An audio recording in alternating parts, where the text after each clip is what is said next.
नमस्कार दोस्तों, स्वागत है आपका आपके अपने ही यूट्यूब चैनल लक्ष्य क्लासेस पर। रोज़ की तरह आज भी हम सामान्य हिंदी के कुछ महत्वपूर्ण प्रश्नों पर चर्चा करेंगे। आप सभी लोग जल्दी से जल्दी जुड़ जाइए और सेशन को शेयर कर दीजिए। जल्दी से जल्दी सभी लोग जुड़ जाइए और सेशन को शेयर कर दीजिए अपने सभी दोस्तों में, ताकि सभी लोग जल्दी से आ जाएं।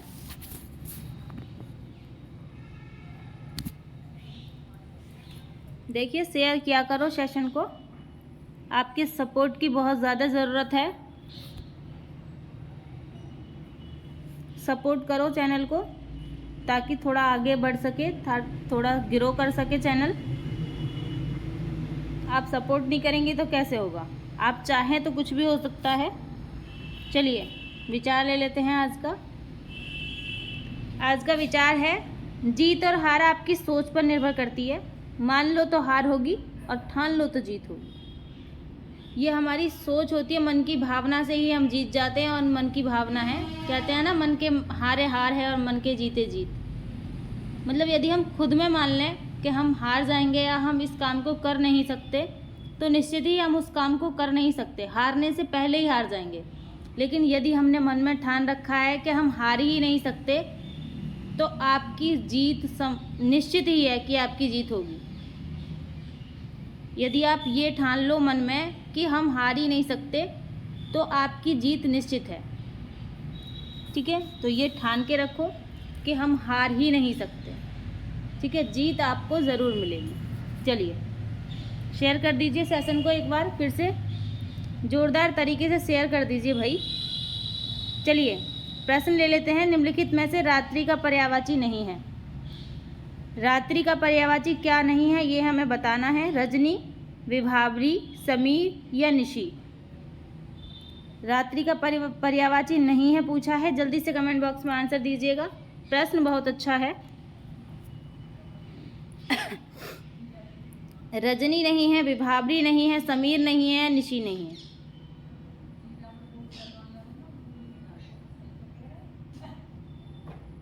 चलिए आंसर ले लेते हैं, क्या होगा। रजनी भी रात का होता है, विभावरी भी रात को बोलते हैं, निशी या निशा भी रात को बोलते हैं। समीर जो है ये रात का पर्यायवाची नहीं है भाई। ये किसका पर्यायवाची है? समीर वायु का पर्यायवाची है। ठीक है, वायु का पर्यायवाची है समीर। सी ऑप्शन हमारा बिल्कुल सही होगा। चलते हैं अगले प्रश्न पर। प्रश्न है हमारा, मूक का विलोम क्या है। मूक का विलोम बताना है हमें। क्या है? अल्पभाषी है, वाचाल है, मृदुभाषी है या कुटुभाषी है। अच्छा प्रश्न है ये भी। जल्दी से कमेंट बॉक्स में आंसर दीजिए।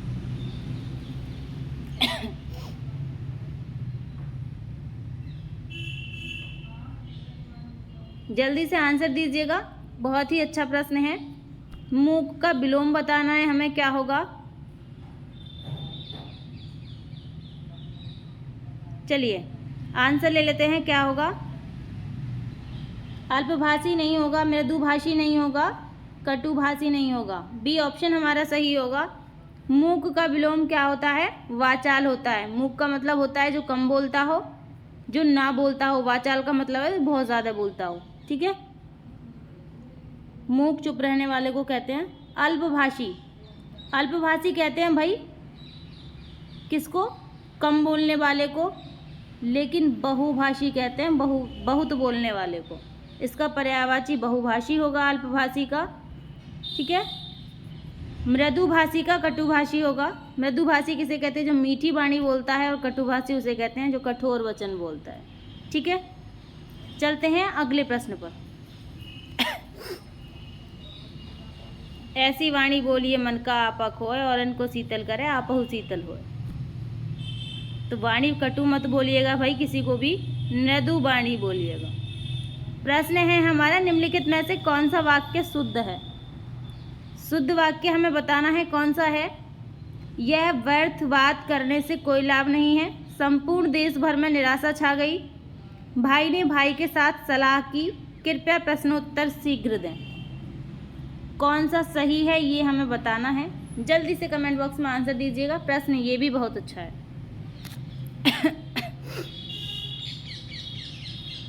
चलिए आंसर ले लेते हैं। अब क्या होगा। अच्छा प्रश्न है।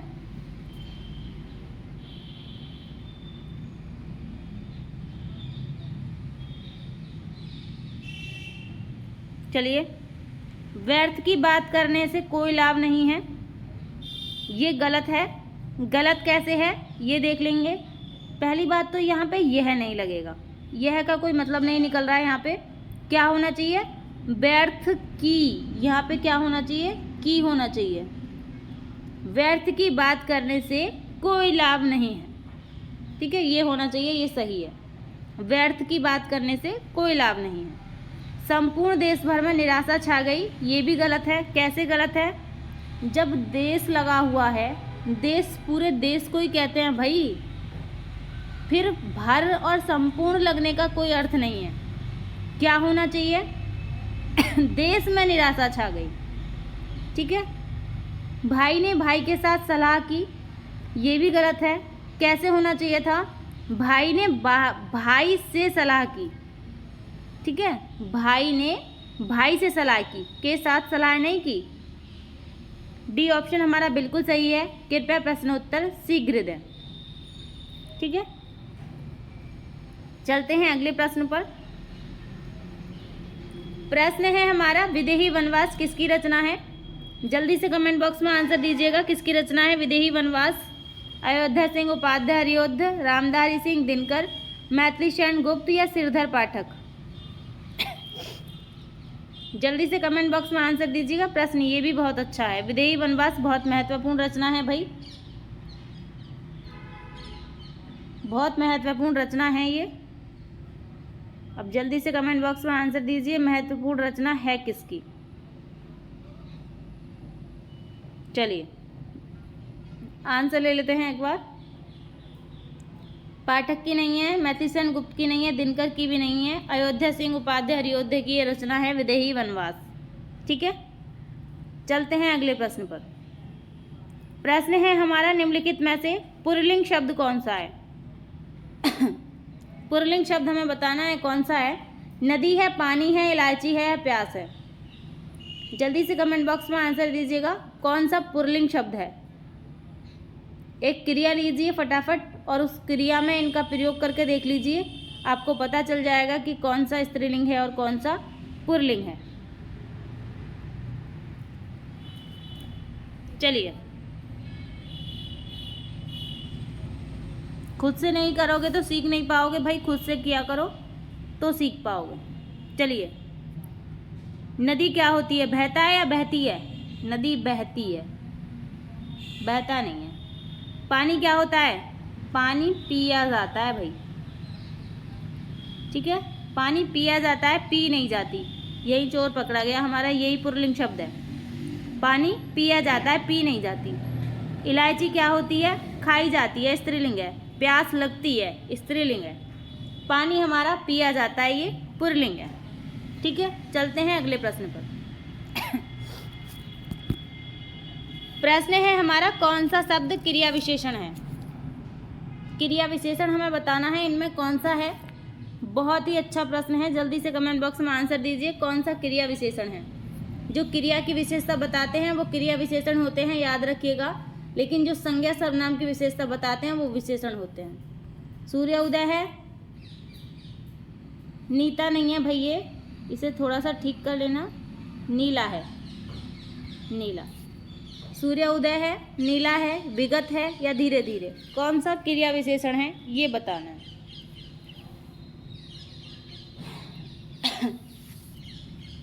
क्रिया विशेषण हमें छांट के बताना है कौन सा है। चलिए आंसर ले लेते हैं, क्या होगा।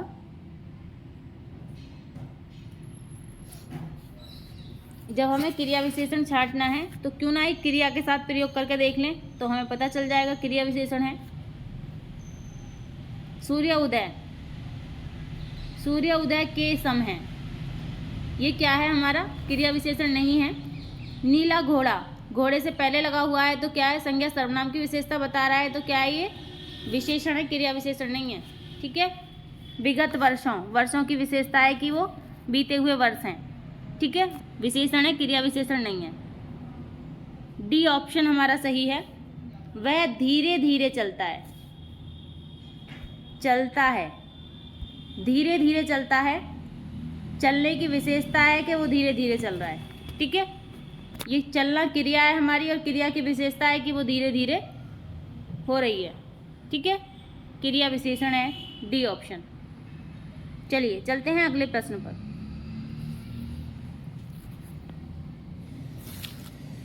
प्रश्न है हमारा यथावार का विलोम शब्द है। यथावार का विलोम शब्द क्या है ये हमें बताना है।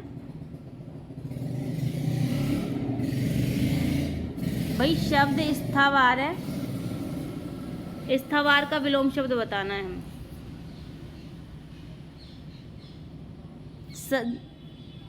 सचल है, चंचल है, आगमन है या जंगम है, क्या होता है? जल्दी से कमेंट बॉक्स में आंसर दीजिएगा। स्थावर का विलोम शब्द। चलिए, सचल नहीं होगा, चंचल नहीं होगा, आगमन नहीं होगा, जंगम होगा। स्थावर का विलोम क्या होता है? जंगम होता है। बहुत अच्छा प्रश्न है, कई बार एग्जाम में आया है। ज़्यादातर हम चंचल लगा देते हैं, स्थावर का चंचल नहीं होता है भाई, जंगम होता है। प्रश्न है हमारा जो नेत्रों से दिखाई न दे उसके लिए एक शब्द। भाई जी नहीं है यहाँ पे, जो है। जो नेत्रों से दिखाई न दे उसके लिए एक शब्द बताना है हमें, क्या होगा? अचूक, अछूता, अज्ञात या अगोचर। जो नेत्रों से दिखाई न दे उसे क्या कहते हैं?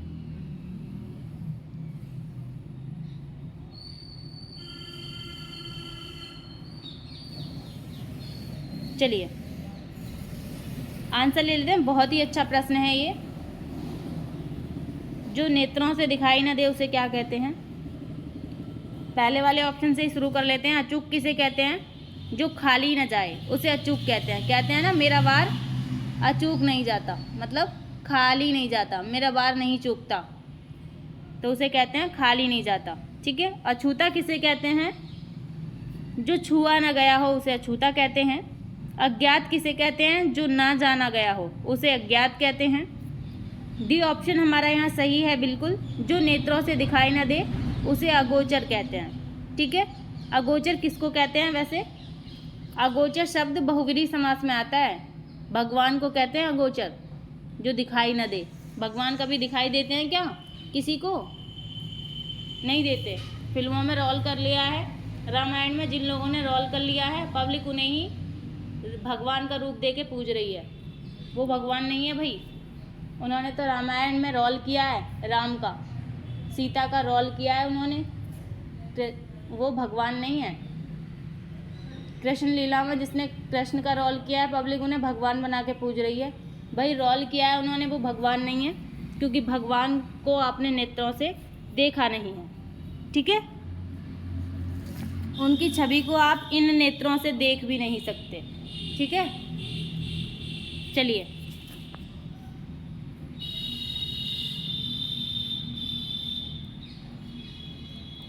प्रश्न है हमारा उत्पत्ति के आधार पर अथवा मौलिक सर्वनाम कितने प्रकार के होते हैं? बताना है हमें। उत्पत्ति के आधार पर अथवा मौलिक सर्वनाम कितने प्रकार के होते हैं ये बताना है। जल्दी से कमेंट बॉक्स में आंसर दीजिए। प्रश्न बहुत अच्छा है ये और एग्जाम में कई बार पूछा भी गया है।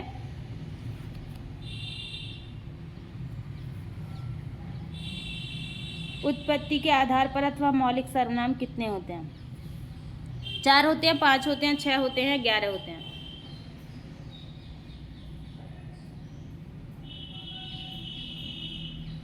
चलिए आंसर ले लेते हैं। क्या होगा इसका आंसर? भाई 4 नहीं होगा, 5 नहीं होगा, 6 नहीं होगा। कुछ लोग इसका आंसर 6 लगा रहे होंगे। 6 नहीं होगा भाई। मौलिक सर्वनाम 6 नहीं होते हैं, सर्वनाम के भेद 6 होते हैं। ठीक है। सर्वनाम के जो भेद होते हैं ये 6 होते हैं। कौन कौन से होते हैं? पुरुषवाचक, निजवाचक, प्रश्नवाचक, अनिश्चितवाचक, संबंधवाचक, निश्चितवाचक। ये सर्वनाम के भेद होते हैं 6। डी ऑप्शन हमारा सही है। मौलिक सर्वनाम हमारे 11 होते हैं। 11 है। लिख लो, मैं बता रही हूँ कौन कौन से 11 होते हैं। मैं होता है, रुक जाओ एक बार इसे इरेजर कर लेती हूँ। 11 होते हैं कौन कौन से? मैं होता है, तू होता है, आप होता है, ठीक है, यह होता है, वह होता है, कोई होता है, कुछ, कौन, क्या, जो और सो। ठीक है, कितने हो गए ये? 11 हैं पूरे। मैं, तू, आप, यह, वह, कोई, कुछ, कौन, क्या, जो, सो। ठीक है, ये 11 मौलिक सर्वनाम होते हैं। कई बार एग्जाम में प्रश्न पूछा गया है, 6 मत लगा के आना यदि मौलिक पूछे तो। चलिए, यदि सर्वनाम के भेद पूछे तब 6 लगा के आने हैं।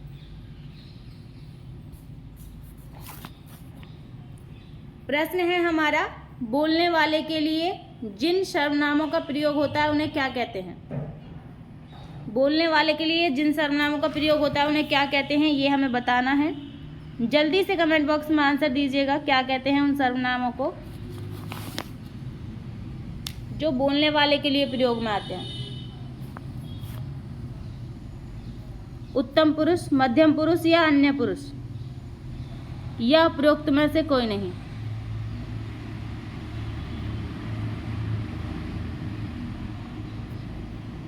चलिए आंसर ले लेते हैं, क्या होगा? उपयुक्त में से कोई नहीं, ये तो कटी जाना है भाई। अन्य पुरुष किसे कहते हैं? सबसे पहले प्रथम पुरुष से बात कर लेते हैं। वक्ता, ये होता है हमारा वक्ता। बोलने वाले के लिए जो प्रयोग होता है ये ए ही ऑप्शन हमारा सही होता है, उत्तम पुरुष। उत्तम पुरुष को हम वक्ता कहते हैं, जिसमें मैं और हम ये शब्द आते हैं, मैं, हम, मुझे। एक होता है मध्यम पुरुष। मध्यम पुरुष कहते हैं श्रोता को, जिनमें आते हैं तू, तुम लोग या आप। एक होता है अन्य पुरुष। अन्य पुरुष कहते हैं जिसके संबंध में बात की जाए, जैसे यह वह। ठीक है, आशा करती हूँ आपको समझ में आ गया होगा। उत्तम पुरुष वक्ता के रूप में आता है। श्रोता मध्यम पुरुष होता है, जिसके बारे में बात हो रही है वो मध्यम पुरुष होता है। चलिए चलते हैं अगले प्रश्न पर। प्रश्न है, कौन सा शब्द विशेषण है? विशेषण बताना है भाई, कौन सा शब्द है? गुस्सा है, खर्च है, काला है या चुपचाप है? कौन सा शब्द विशेषण है? यहाँ क्रिया विशेषण नहीं पूछा है, ओनली विशेषण पूछा है। जल्दी से कमेंट बॉक्स में आंसर दीजिएगा।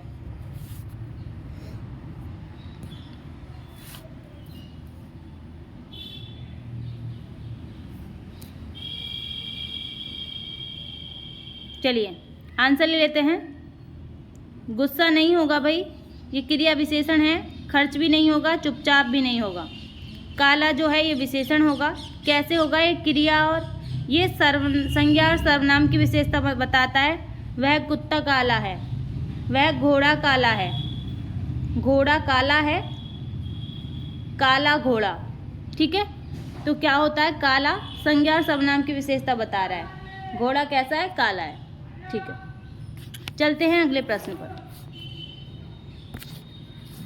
प्रश्न है हमारा, निम्नलिखित में से विशेषण शब्द का चयन कीजिए। विशेषण बताना है हमें, कौन सा है इसमें? मर्द है, प्रमाण है, पिता है या पैतृक है? कौन सा विशेषण है? जल्दी से कमेंट बॉक्स में आंसर दीजिएगा। बहुत ही अच्छा प्रश्न है भाई। सेशन को शेयर कर दीजिए और लाइक कर दीजिए। ऐसे काम नहीं चलेगा, आपके सपोर्ट की बहुत ज़्यादा ज़रूरत है। आपको सपोर्ट करना चाहिए। आप ही सपोर्ट नहीं करोगे तो बताओ कौन सपोर्ट करेगा? सपोर्ट कीजिएगा चैनल को अच्छी तरह से और ज़ोरदार तरीके से शेयर भी कीजिएगा। चलिए सभी लोग शेयर कर दीजिए ज़ोरदार तरीके से। एक बार आंसर ले लेते हैं फिर। विशेषण पूछा है हमसे। मर्द विशेषण नहीं होता, प्रमाण विशेषण नहीं होता, पिता विशेषण नहीं होता, पैतृक हमारा विशेषण होता है। कैसे होता है? पैतृक गांव, गांव की विशेषता है कि वो पैतृक है। पैतृक कहते हैं किसको? कहते हैं पैतृक, पिता के गांव को। ठीक है, गांव की विशेषता है कि वो पैतृक गांव है हमारा, हमारे पिता का गांव है। ठीक है, पैतृक। चलिए चलते हैं अगले प्रश्न पर। ये विशेषण था। प्रश्न है हमारा, निम्नलिखित में से कौन तालव्य ध्वनि है? जल्दी से कमेंट बॉक्स में आंसर दीजिएगा। बहुत ही आसान प्रश्न है। च, प, ल या है, तालव्य ध्वनि कौन सी है ये बताना है। आसान प्रश्न है, जल्दी से आंसर दीजिएगा।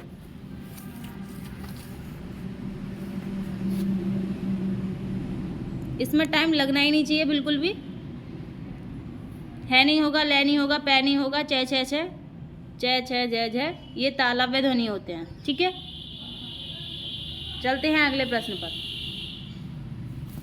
प्रश्न है हमारा, इनमें से एक वर्तनी अशुद्ध है। अशुद्ध बतानी है हमें, कौन सी अशुद्ध है? बाकी शुद्ध हैं भाई सब, हमें अशुद्ध बतानी है। जल्दी से कमेंट बॉक्स में आंसर दीजिए, अशुद्ध कौन सी है? द्वारिका, अहिल्या, आद्र या प्रवज्या? क्या अशुद्ध है?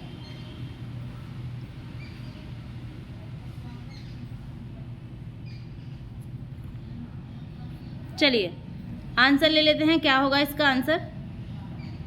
अहिल्या सही है भाई, बिल्कुल अहिल्या सही है, आद्र सही है, प्रवज्या सही है। ये ऑप्शन हमारा गलत है, द्वारिका नहीं होता है भाई, हमेशा याद रखना है। द्वार का होता है, द्वार का होता है, द्वारिका नहीं होता। ठीक है, याद रखना है, ये बहुत ज़्यादा गलत होता है। ये द्वारिका नहीं होता भाई, द्वार का होता है।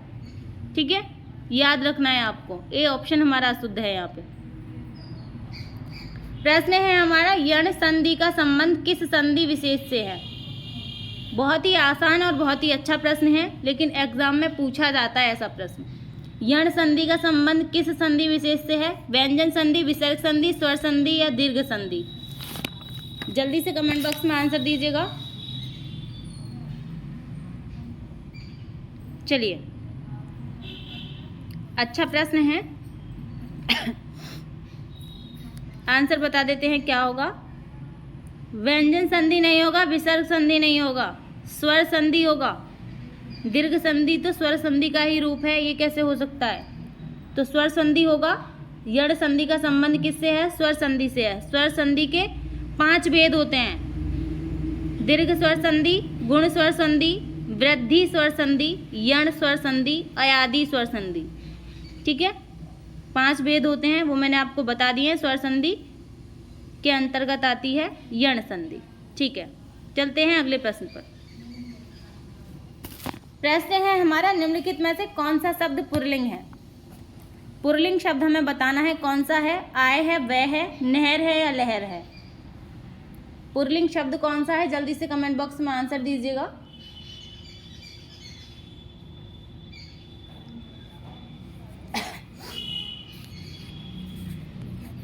चलिए, पुल्लिंग शब्द बताना था भैया हमें, कौन सा पुल्लिंग है? मतलब बाकी 3 शब्द स्त्रीलिंग है, इसमें एक ही पुल्लिंग है। इतना तो प्रश्न ने ही बता दिया हमें। आपको हमेशा याद रखना है, आय स्त्रीलिंग होती है। आय होती है, होता नहीं है। ठीक है, मेरी महीने की आय इतनी है, आय होती है, मुझे महीने की इतनी आय होती है। आय हमारी होती है, होता नहीं है, स्त्रीलिंग में आती है। वह खर्चा, वह हमारा हमेशा पुल्लिंग में आता है। वह किया जाता है किसी भी वस्तु पे। ठीक है, वह किया जाता है, वह होता है, होती नहीं है। नहर स्त्रीलिंग है और लहर भी स्त्रीलिंग है। नहर बहती है, लहर भी आती है। ठीक है, चलिए चलते हैं अगले प्रश्न पर। प्रश्न है हमारा, मोहन ने पढ़ा है, यह वाक्य संदिग्ध भूतकाल में होता है। संदिग्ध भूतकाल में यह वाक्य कैसे होगा, ये आपको बताना है। मोहन ने पढ़ा है, जल्दी से कमेंट बॉक्स में आंसर दीजिए। मोहन ने पढ़ा है, यह वाक्य संदिग्ध भूतकाल में होगा तो कैसे होगा? मोहन ने पढ़ा, मोहन ने पढ़ा होगा, मोहन पढ़ रहा था, मोहन ने पढ़ा था। बहुत ही अच्छा प्रश्न है और मैंने ऐसे प्रश्न बहुत सारे करवाए हैं। अब तो आपको बहुत ही अच्छे लगने चाहिए ये प्रश्न, और बहुत ही आसान, बहुत जल्दी से हो जाने चाहिए ये प्रश्न, देखते ही फटाफट।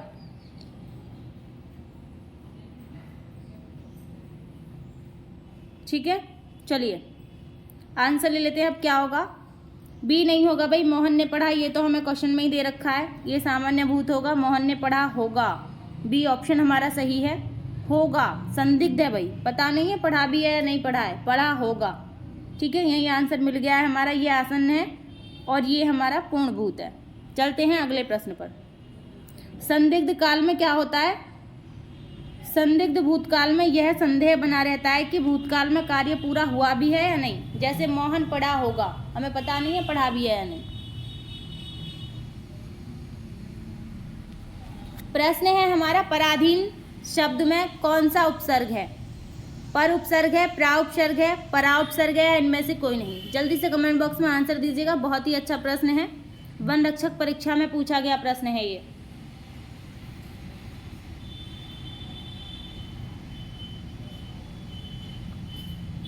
चलिए, बहुत अच्छा प्रश्न है, आसान भी है, इसमें कुछ है ही नहीं बताने के लिए।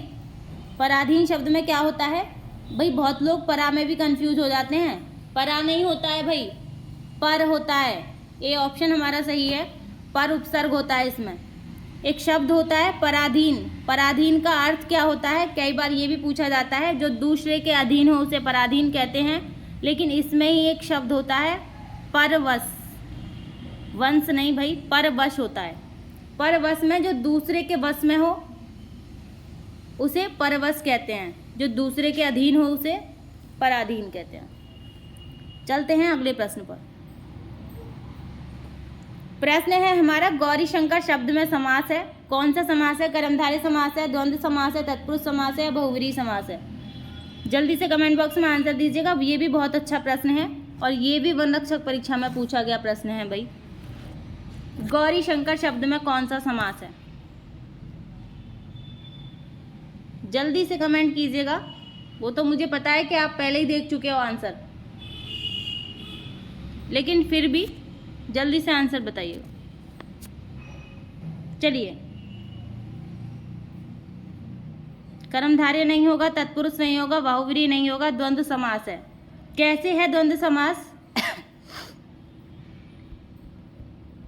जब जो स्त्री पुरुषों को जोड़ के समास पूछ रहा हो तो उसमें बहुव्रीहि समास नहीं होता, उसमें द्वंद्व समास होता है। गौरी और शंकर, ठीक है, लिंग के अकॉर्डिंग विपरीत हैं ये एक दूसरे के, और यदि इसका विग्रह करते हैं तो और आया है बीच में, ठीक है, गौरी और शंकर, तो इसमें क्या होगा? द्वंद्व समास होगा भाई, ठीक है, गौरी और शंकर में द्वंद्व समास होगा। चलते हैं अगले प्रश्न पर। प्रश्न है हमारा, नदागम शब्द में संधि विच्छेद कौन सा है? नद्यागम शब्द दिया हुआ है और पूछा है हमसे कौन सी संधि विच्छेद है, इसमें संधि विच्छेद करवाई है। आज के सेशन का लास्ट प्रश्न है, बहुत ही महत्वपूर्ण प्रश्न है, ये बहुत ज़्यादा लोगों का गलत होता है प्रश्न। जल्दी से कमेंट बॉक्स में आंसर दीजिएगा। नद्यागम शब्द में संधि विच्छेद पूछिए। कल के लिए ये होमवर्क है, इस शब्द को में ये बताना है संधि कौन सी है, ठीक है, कौन सी संधि है ये बताना है। आंसर ले लेते हैं, सी ऑप्शन हमारा सही होगा, नदी प्लस आगम, नद्यागम, ठीक है। आज के सेशन का लास्ट प्रश्न था। आशा करती हूँ सेशन आपको अच्छा लगा होगा। इतनी देर तक बने रहने के लिए धन्यवाद। लाइक शेयर एंड सब्सक्राइब करते रहिएगा भाई, आपकी सपोर्ट की ज़रूरत है, सपोर्ट कीजिएगा।